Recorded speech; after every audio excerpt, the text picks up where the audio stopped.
உன்னுடைய திடீர்னு சொல்லக்கூடிய பொன்னாரத்தின் பாதங்களுக்கு ஆமா உனது தோழியாக இருக்கக்கூடிய சுந்தரம் பன்னீரால் பாதத்தை கழுவி ஆமா பட்டப்பரத்தால் துடைத்து சரிம்மா உன்னுடைய பாதத்திற்கு ஏன் வணக்கம் வணக்கம் வணக்கம் அம்மா சுந்தரவள்ளி ஓடி ஓடி அவனுடைய பாதமே கதியென்று வணங்கப்படினால் ஆமா உலகத்திலே ஆண்டவன் அருள் பெற்று உலகத்திலே வாழ்ந்திருப்பாய் இருந்தாலும் நீ ஏன் கூப்பிட்டு தெரியுமா அம்மா அறிவாதி அம்மா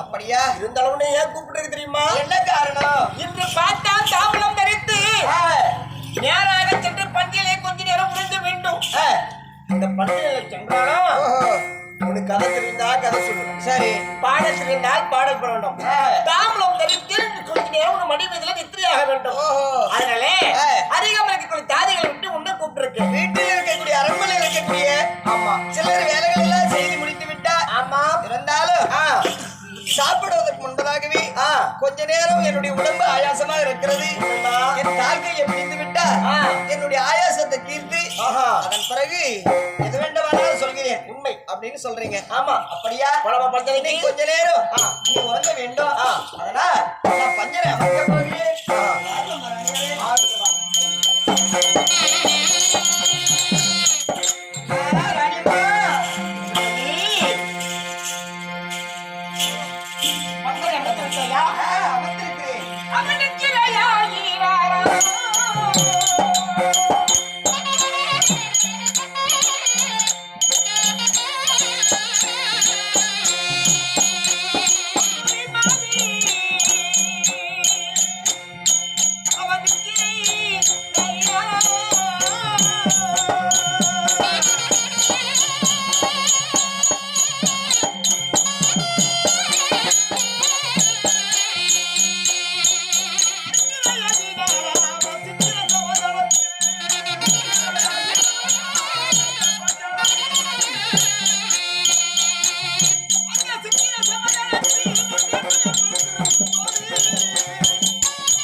உறங்க வேண்டுமானால் ஆமா இப்போது உனக்கு பாடம் தெரிந்தால் பாட்டு பாடு கதை இருந்தால் கதை தெரிந்தால் கதை சொல்லு அப்படியா சிறிது நேரம் கொஞ்ச நேரம் உறங்க வேண்டும் அப்படியா ஆமா ஆகட்டும் நீ உறங்குங்கம்மா அம்மா அம்மா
அம்மா தாயே பொன்னுநாயகம், நாளை பணிகளத்தில் மாலை வரும், சேலை வரும், உன் தாய் வீட்டு சீர் வரிசை வரும், உன் தாலி அறிந்துவிடும்.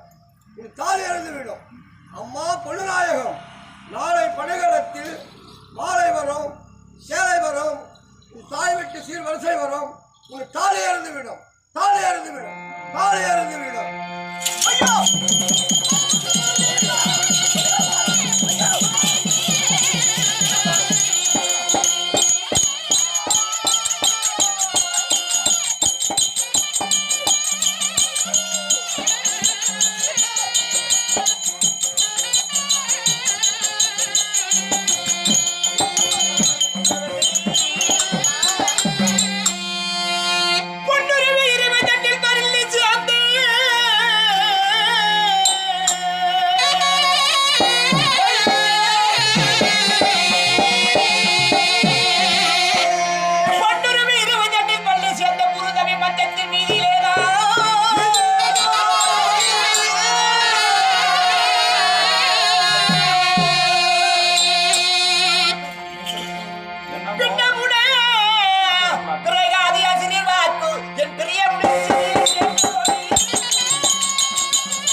கேட்கலையா?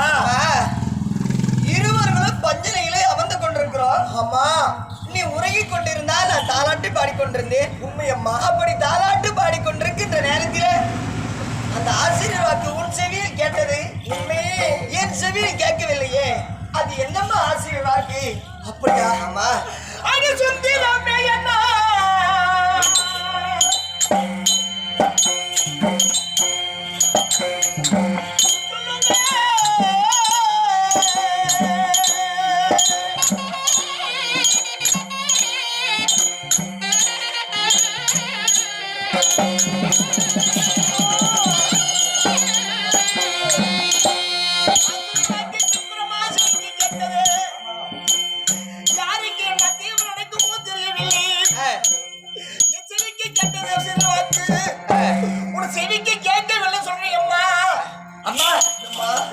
இருவர்களும் மட்டும்தான் இந்த அரண்மனையில் இருக்கிறோம். ஆமா, பஞ்சனியில இருவர்கள் மட்டும் உறங்கிக் கொண்டிருக்கிறோமே. உண்மை யாருமே இல்லை. அன்களும் கிடையாது, மற்ற தோழிகளும் கிடையாது. நாட்டில் யாரும் மற்ற யாருமே ஒருவரும் இல்லை. இல்லை. உண்மையம்மா. இருவர்கள் எங்கு சென்றாலும் இருவர்கள் செல்லுவோம், மீண்டும் அரண்மனை திரும்புவோம். ஆமா. அதே போலவே உன்னுடைய தந்தையார் என்னுடைய மகளுக்கு காவலாக இருக்க வேண்டும் என்று சொல்லி அன்று நாளிலிருந்து இந்த நாள் வரைக்கும் எனக்கு உனக்கு தோழியாகவே இருக்கிறேன். ஆமாம்மா. நானும் உன்னை விட்டு எங்க பிரிந்தது கிடையாது. சரி. இப்படி இருவர்கள் இருக்கிற நேரத்திலே ஆமா அம்மா அம்மா பஞ்சனே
உன் செவியில் மட்டும் கேட்டதே.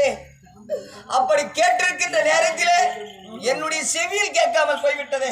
ஆமா. அந்த வஞ்சனையாக சொன்ன ஆசிரியர் வாக்கு. சரி, அந்த ஆசிரியர் வாக்கு கூட பாரு, நான் தோழின்னு சொல்லி அது கூட குறையா நினைக்கிறேன். அந்த ஆசிரியர் வாக்கு ராணியால் உன்னுடைய செவிக்கு மட்டும் கேட்டதே. ஆமா. இந்த இந்த சுந்தர தோழிக்கு என் செவியில் கேட்கவில்லையே. உன் அருகில் இருந்து என்ன பிரயோஜனம் இருக்கிறது? சரி, அன்று நாள் இருந்து இந்த நாள் வரைக்கும் ஆமா உனக்கு சுந்தர தோழியாக பணிவிட வேலை செய்து என்ன பிரயோஜனம்? ஆமா. அந்த ஆசிரியர் வாக்கு கூட என் மேல குறையா நினைச்சிருக்கு பாத்தியா? ஒரு மனிதனுக்கு தான் வஞ்சனை என்றால் ஆசிரியர் வாக்கு ஒரு வஞ்சனை இருக்குது பார்த்தையா? அதுவும் வஞ்சனையாக நினைக்கிறதே. செவிக்கு கேட்டுக்கே, செவிக்கு கேட்காமல் போய்விட்டதே அம்மா. என்ன தெரிய எவ்வளவு விவரமா சொல்ல வேணும் சொல்றியா? சொல்லியம்மா.